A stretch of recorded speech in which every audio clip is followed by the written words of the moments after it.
Mike, we were talking about what we should do, and you said, well, we got to do a segment on the Eagles and let you just go.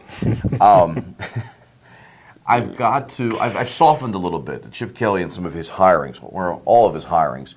And then the same day he comes out and announces the coaching staff officially and is going to have these guys there to be interviewed by the press, they also announced, the Eagles do, that Michael Vick has been coming back with a restructured contract. And at first I'm like, you're kidding me. You know, you need to be changed. We're trying to change the atmosphere, change the culture, change all the bad. And you got a guy that had way too many turnovers, made bad decisions, gets hurt too much, and you're bringing him back.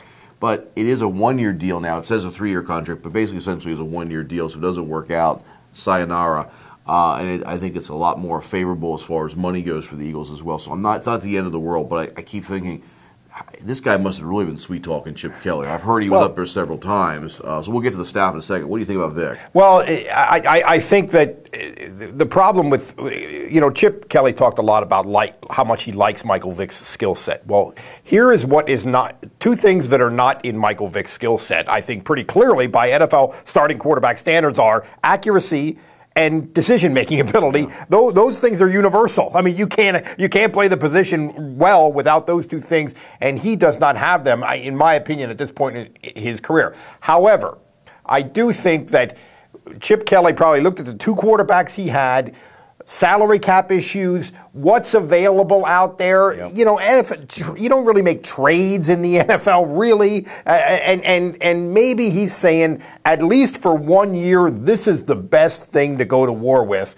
Maybe it's defensible in that regard, regardless of what he said yesterday. But if you're an Eagles fan, you're not excited about this. I don't think. You're not excited about the 2013 offense with this quarterback situation. If I was a season ticket holder, I'm not sure if I'm renewing as quickly either. I will say this, your idea about the 1 year, I thought that too. There's not a whole lot of great options out there. The draft doesn't seem to have that. Right. I don't think you're trading for Alex Smith, or quite frankly, I don't think he's the answer. He did it for about a year and a half total tops. Right, and he won't be cheap. And this Dixon from the Ravens was a fourth string guy at best. He was on the practice squad, so he's not the answer.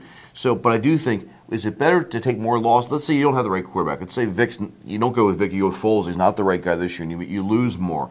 Is that not, I hate to say it, but that not the best way to go? So you have a better draft pick to maybe go get that quarterback next year? So you're saying when touchdown Johnny is out there from Texas A&M. Okay, so you're saying this is 2013 is almost a throwaway year. It That's is. what we're looking at. Throw it away and not go with Vick at all, but.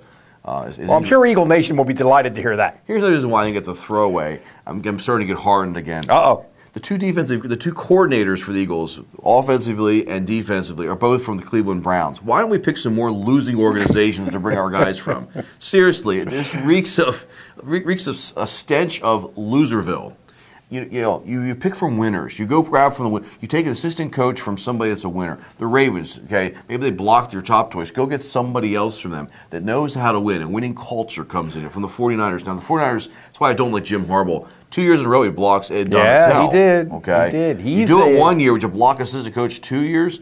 Jim Harbaugh is a hard guy. His brother is a whole lot nicer. Mm-hmm. But Billy Davis is the defensive coordinator now, and he's 0 for 2, okay? Not just 0 for 2 with the Arizona Cardinals and the San Francisco 49ers, but those teams both ranked as some of the worst defenses in the league when he was the coach. And that was the worst division, the NFC West, while he was there. Now it's a pretty good division, but back then, stunk, and he was there.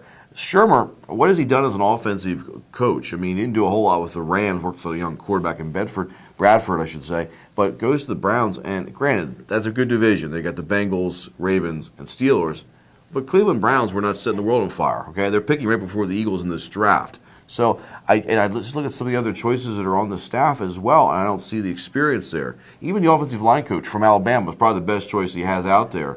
Well, are you going with an athletic type of smaller guys like you had at Oregon? But Alabama had these big behemoth guys. So how does that fit in? It just is an odd bunch. Now, again, Kelly is a great sweet talker and a very sharp guy when he's in front of a podium with the press.